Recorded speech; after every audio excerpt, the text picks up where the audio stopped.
In this episode of Heartland Heritage, we go in search of one of the world's greatest mysteries, the search for the golden city of El Dorado. Throughout time, El Dorado has captured the imagination of literary people as well as Hollywood. But the real question is, what is El Dorado, and how did it come to be? To answer these questions, we first need to go to South America, in specific, located in a little town called Bogota.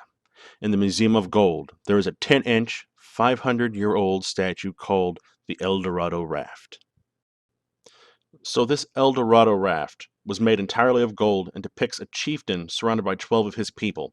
The raft was discovered by 3 farmers in a cave near the small town of Pasca in Colombia in 1969. Now, the origins of El Dorado lie deep in South American culture in present-day Bogota, Colombia. It all started when Spanish explorers looking for gold and fame in the 16th century began to search in modern-day Colombia for gold to make their fortunes. And it was during this time, in particular, 1536, a 27-year-old Spaniard named Gonzalo Jimenez de Quesada was to lead a conquest expedition. Following the Magdalena River inland, they encountered the Muisca Tribe. After encountering the Muisca Tribe, explorer de Quesada got to witness a very unique ceremony at Lake Guatavita, where a new chieftain rose to power and was covered with gold dust, and that gold and precious jewels were also thrown into the lake during this ceremony. The Muisca tribe have no written history and are only an oral tradition, so archaeologists and researchers have to rely on historic accounts from settlers and conquistadors. Perhaps the first documentation mentioning El Dorado is mentioned in the Spanish Chronicle in the 16th century called the General History of the Andes. In the Chronicle, it mentions a ceremony where a chief covers himself in gold dust. The Spaniards started calling this golden chief El Dorado, or the Gilded One.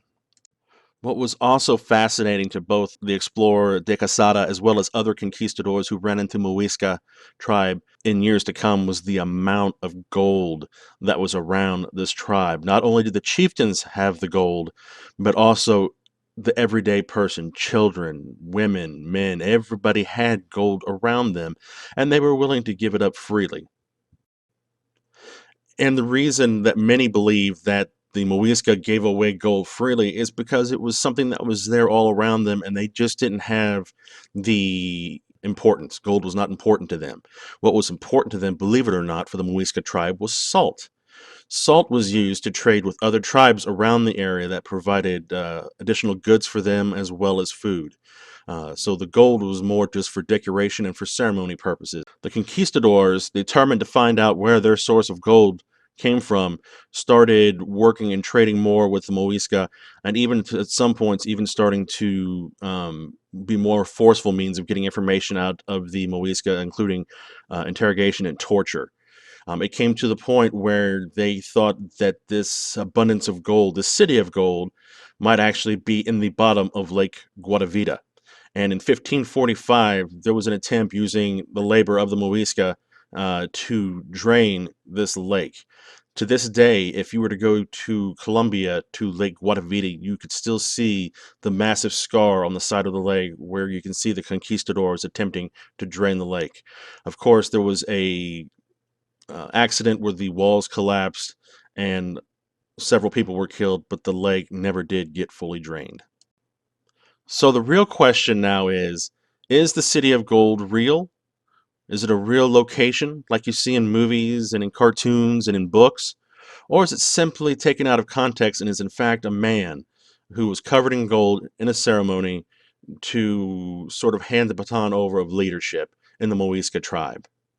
So if there is a lost city of gold, where would it be? Is it in the bottom of Lake Guatavita? I think it was best in a 1849 poem, El Dorado, that was written by Edgar Allan Poe, which offers an eerie and eloquent suggestion. Over the mountains of the moon, down the valley of the shadow, ride, boldly ride, if you seek for El Dorado.